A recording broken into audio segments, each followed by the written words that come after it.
شہریار اس کے اوپر بحث نہیں تھی ہونی چاہیے.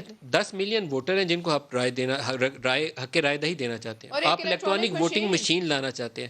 آپ ووٹ رجسٹریشن کا رائٹ الیکشن کمیشن سے لے کر نادرا کو دینا چاہ رہے ہیں. یہ دس از ناٹ آن. آپ کو اس کے اوپر بحث کرنی پڑے گی.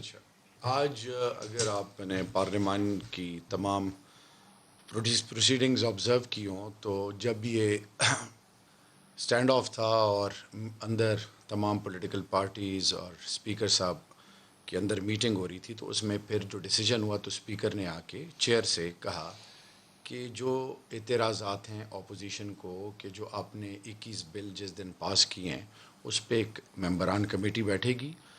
آئین اور قانون کو سامنے رکھ کے وہ تمام اعتراضات جو آپ کے ہیں وہ بھی ایڈریس ہوں گے. اس میں ای وی ایم کا یہ جو الیکشن لا امینڈمنٹ والا بل جو ہے وہ بھی اس میں آئے گا. جی اٹس اے میجر ریفارم وہ بھی. اچھا اب دیکھیں یہ تو کریڈٹ ہوتا ان کے لیے پیپلز پارٹی کے لیے نون کے لیے کہ وہ لوگ جو پاکستان کے لیے عزت کما رہے ہیں جو ہارڈ ارن منی بیچ رہے ہیں پاکستان. اس بل کی تھوڑی وضاحت کر دیں. آپ نے کہا کہ جو آج اسپیکر والی میٹنگ تھی جس کے اندر نون لیگ اور پیپلز پارٹی کے نمائندے تھے اس میں یہ بات طے پائی ہے کہ ان بلوں کے اوپر جو اعتراضات ہیں ان جماعتوں کے اور جو آئین سے متصادم شکیں ہیں وہ اس ہاؤس کے اندر بحث کر کے ان کی اصلاح کی جائے گی, ان کو درست کیا جائے گا. یہ بات طے پا گئی. اپوزیشن نے کھڑے ہو کے ایک دفعہ نہیں 2-3 دفعہ یہ کہا کہ جی آپ نے کچھ آئینی ایسی چیزیں ہیں جو پوری نہیں ہوئی اور اس حوالے سے اسپیکر صاحب کے ساتھ جو جرگہ بیٹھا جو سٹینڈ آف ختم کرنے کے لیے تھا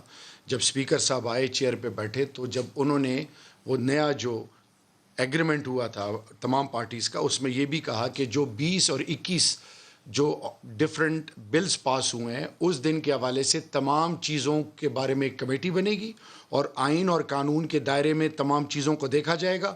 جو اعتراضات ہیں اپوزیشن کو وہ قانون اور آئین کے زمرے کو سامنے رکھ کے لیگل ٹیم اس کو کلیریفائی کرے گی. اگر وہ کچھ چیز ایسی ہیں کہ واقعی اسد عمر صاحب نے بھی اپنی اسپیچ پہ اس کو مینشن کیا شروع میں تو یہ چیز تو انشاءاللہ ہو جائے گی. اصل چیز